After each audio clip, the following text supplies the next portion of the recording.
If this image appeared on your timeline without a caption, you would probably think it was a landfill in some lost city somewhere in the world, right? But what you see on your screen is the Atacama Desert in northern Chile. That's right. One of the most visited places on the planet has become a dumping ground for thousands of tons of old clothes. And it's not just ugly, it's dangerous. There are clothes burning under the sand, toxic smoke, and an area dominated by crime. How did one of the most admired deserts in the world end up like this, becoming a global fashion dump? Today, Bello Mundo takes you to one of the most dangerous and absurd places on the planet. Number 1. The global stage. Nowadays, fashion is everywhere. It appears on your timeline showing what happened during fashion weeks. It appears in celebrity photos. It appears in that ad that follows you around offering unmissable promotions on the most popular website. It's the running shoes, the basic little black dress, the coat, the outfit. The model here doesn't even matter that much. What matters is speed, this logic of buying cheap, wearing little, and changing quickly pushes a huge volume of clothing into the whole world. But there's one detail. Often it becomes new trash because no one was able to sell it. It lost its appeal, went out of style, was left in stock. And when this happens on an industrial scale, that surplus has to go somewhere, right? After all, it doesn't magically disappear. That's where the Atacama Desert comes into the story. Number 2. The Chilean scenario. To understand how this desert became the planet's old closet, we first need to find this story on the map. In northern Chile, almost bordering Peru and Bolivia, lies the Atacama Desert, one of the driest and at the same time most visited regions in the world. And that's where two cities come in that have become key players in this whole story. On one side is Iquique, which has a port, the look of a big city, and intense activity. On the other, high up on the plateau, is Alto Hospicio, a poorer, more isolated city where the urban structure can no longer cope with what arrives. And what arrives, in most cases, comes without an owner, without control, and without return. In the middle of it all is Zofre, which is what they call the Iquique Free Trade Zone, a gigantic space full of warehouses where companies from all over the world send goods to store, resell, and distribute with lower taxes. Clothes, electronics, toys, utensils, but mainly clothes. Lots of clothes. And look, everything arrives there. New items that have been left behind in other markets arrive, but so does used clothing that can still make a profit somewhere. The fact is that as long as these lots find buyers, the system keeps turning. Importers profit, wholesalers profit, market vendors profit, and the end consumer can dress themselves spending much less than they would in any mall store. In Alto Hospicio and neighboring cities, for example, second-hand clothing is part of the landscape. The large open-air markets function as an open-air wardrobe. Rows of stalls display pants, coats, dresses, sneakers, and children's clothing. There are famous brand items, simple clothes, and new items still with tags. Many people in the region dress almost entirely in what they find there, and many people pay their bills by reselling these lots purchased in the free trade zone. But every market has to close at the end of the day. When the stalls begin to be dismantled, not everything goes back into the truck. What no one wanted, what was too torn, too stained, too out of fashion, or simply too much for the neighborhood to absorb, is left on the ground. Those who make a living from this know that, for every lot sold, there is always a portion that does not find a buyer. These leftovers accumulate in warehouses, in corners of sheds, on vacant lots, until the moment comes when someone decides that it is no longer possible to store them. That's when these leftovers get a fancy name, textile waste, which is nothing more than unsold clothing that has become a problem. Since the machine needs space to keep running, these clothes need to disappear quickly, and that's how the leftovers started being taken to the desert. And that's exactly where the story starts to get darker. Because the fate of this cargo is no longer just an environmental issue, but also a social one, involving security and control of territory in areas where crime takes advantage of abandonment.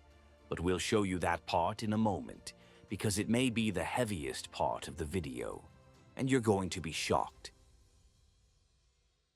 Number 3. Disposal. Alto Hospicio, as we have already seen, is surrounded by a vast expanse of dry land. You only have to leave the city a little for the landscape to change completely. The street becomes a dirt road, the sidewalk becomes a ravine, and the horizon becomes a vast emptiness. Well, not so empty. If you look closely, or better yet, if you fly a drone, you'll notice some strange spots in the middle of nowhere. And these spots are not natural. They are piles of clothes. For years, trucks left the outskirts of the free trade zone carrying bales that were no longer useful. It wasn't something hidden, it was part of everyday life. They would take the dirt road, arrive at some isolated corner of the desert, tear open the bales, dump everything on the ground, and leave. No signs, no supervision, no control. In some places, the volume was so absurd that small hills of fabric formed, literally mountains of clothes. That's when the images began to circulate. Photos that looked like montages, a colorful sea in the middle of the sand, winter clothes, long dresses, jeans, items with tags fluttering in the wind. Some people thought it was some kind of artistic intervention. But it wasn't art, it was just trash. These images went viral because it was no longer possible to pretend it wasn't happening. Those piles reveal a truth that we avoid facing. All discarded clothing has to go somewhere, and in this case, that somewhere was the Atacama Desert, one of the most admired places on the planet. And that's when things started to shake up. The press covered it, NGOs denounced it, and the Chilean government was pressured to act. But how do you dismantle an environmental bomb that took years to form? And more, how do you tackle a problem that was no longer just trash, but also had a much more dangerous side? The involvement of criminal networks in illegal disposal. That's what we're going to show you now. Number 4. The solution. Over time, this main mountain changed its appearance. Visually, the scene became less cinematic, but the problem did not diminish. It spread. From a distance, it looks like just sand and rocks. Up close, not so much. The terrain changes texture. Your feet sink deeper than they should. Zippers, buttons, and pieces of fabric appear sticking out of the ground as if the desert had swallowed an entire wardrobe. In some places, you can still see piles of clothes thrown on top of the sand. Pants, jackets, shoes, children's clothes, all mixed with plastic, wood, and other debris that has nothing to do with clothing. In other places, it looks like someone tried to solve the problem with fire. The surface is black, brittle, and smells like melted stuff. You step on it, and the ground crumbles. And then comes the most bizarre part. There are places where the burning is not just on the surface. It feels like the fire is underneath. You look and see no flames, but you feel a strange heat rising from the ground. In some news reports, people show exactly that. The person walks, touches their foot, the camera gets close, and you can see smoke coming out of the sand. It's clothes burning underground. The problem is that many of these items are not made of cotton. They are made of polyester, nylon, a mixture of fabric and plastic. When this burns, it doesn't just turn to ash. It turns into heavy smoke full of fine particles. The wind carries it away, spreads it, and it comes into contact with those who live nearby. What started as a cheap jacket, lost at the bottom of a clothes rack, turns into a bunch of tiny pieces of plastic, floating in the air and on the ground. Now imagine this scenario added to the feeling of insecurity, because it's not just any place in the desert. There is an area linked to illegal occupation, a point that has been associated with organized crime, a region where even the authorities do not enter with ease. It's the kind of place where you think twice before turning on a camera and pointing it at a truck.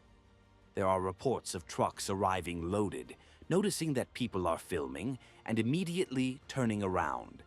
And when someone insists on asking questions, the mood changes quickly. It's not, "Please don't film." It's dirty looks, it's scolding, it's threats. The trash there is not just trash. It becomes part of a territorial game. It serves to hide things. It serves to mark territory. It even serves as an excuse for no one to want to get close. That's why Alto Hospicio ends up carrying two fears at the same time. The fear of environmental damage, with clothes burning under the sand, toxic smoke, and microplastics flying in the wind. And the very human fear of being in an area where those in charge don't like to be questioned. And all of this happens in the same place that the rest of the world is used to seeing in tourist photos, with perfect skies and stars everywhere. But, incredible as it may seem, there are people there who have decided to face this situation, even knowing the magnitude of the problem. And that's where the fight on paper, in court, and in everyday life comes in. Number 5. The fight. In the midst of this whole scenario, not everyone accepted seeing the desert turn into a garbage dump and stood idly by. There were people from there who grew up looking at the Atacama, who decided to confront this head-on. Instead of just complaining, posting indignant photos, and moving on with their lives, they decided to use the only weapon they really had: the law. That's how the representatives took the case to an environmental court, and the fight was not quick. There were years of reports, photos, videos, field visits, technical discussions, pushing back and forth. Until one day, the decision came. The court recognized that what happened in parts of Alto Hospicio was not an exaggeration in the news. It was, in fact, serious environmental damage. And more, it pointed to the state as responsible for allowing this to happen without acting as it should have. From then on, it was no longer enough to say, "We'll see." The government was now required to present a plan to try to fix the situation. Map where the trash was, remove what could still be removed, restore the soil, take care of the landscape, and create ways to prevent new mountains of clothing from appearing out of nowhere. Of course, this does not clean up the Atacama overnight. What has been burned cannot be restored. What has turned into plastic dust cannot be turned back into fabric. But one important thing changes. What was hidden behind the dunes now has someone responsible for it, now has documentation, now has official accountability. The desert is now on the agenda. And from that moment on, at least in theory, no one can pretend they didn't know what was happening there. Number 6. Profit from trash. While the fight rages in the courts, down below in everyday life, something else is happening quietly.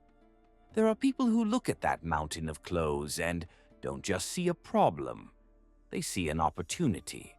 Some companies have started doing just that. Instead of letting the clothes rot in the desert or go up in smoke, they collect some of the material, shred it all, press it, and turn it into blankets that end up in construction.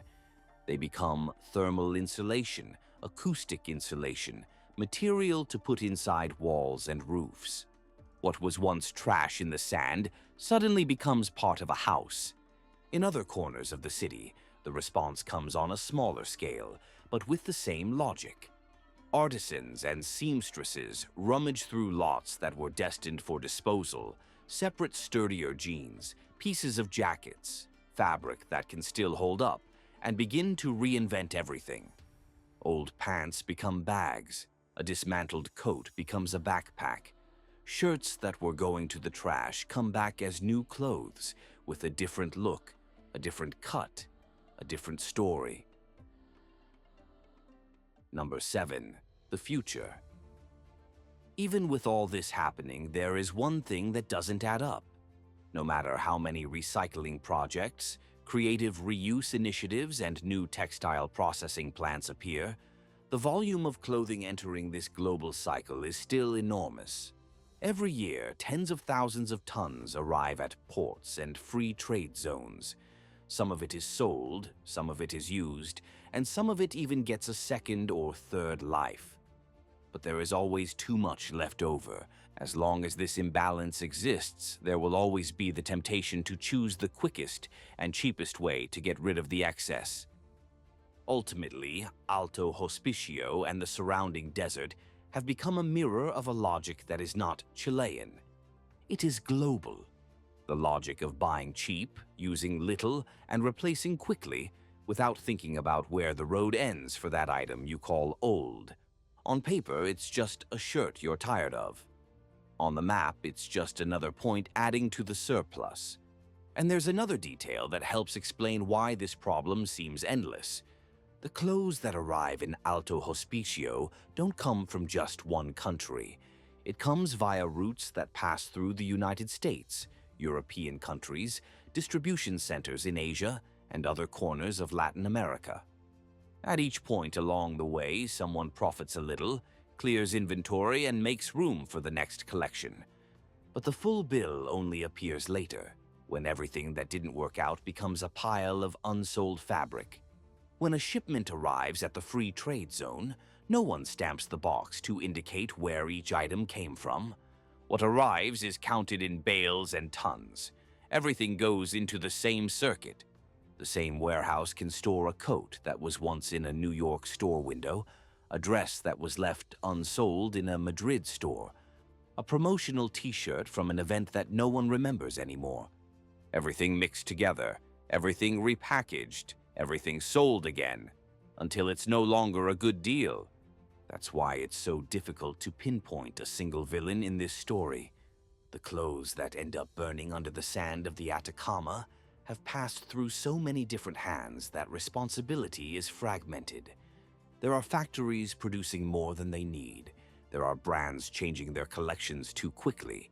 There are retailers who prefer to get rid of stock in bulk rather than think about disposal.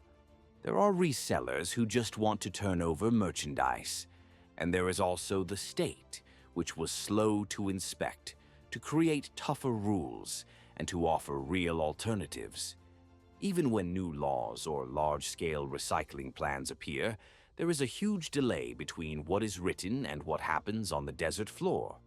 As long as this delay exists, trucks will continue to look for shortcuts, bales will continue to travel on dirt roads, and Alto Hospicio will continue to run the risk of seeing new piles of clothing appearing on the horizon. In the end, Alto Hospicio serves as a giant warning sign drawn in the sand. It reminds us that there is no outside when it comes to waste. Everything the world tries to push away ends up in a specific place on the map, with a name, people, and history.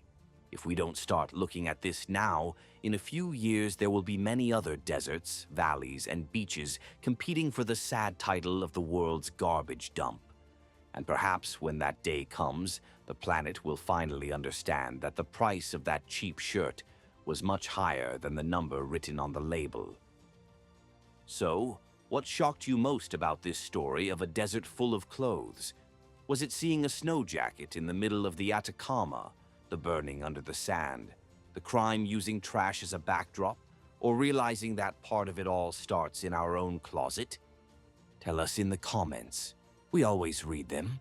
And of course, if you liked this video, leave a like, subscribe to the channel, and activate the hype button. This helps this content reach more people and show realities that are often invisible on the map. See you in the next video.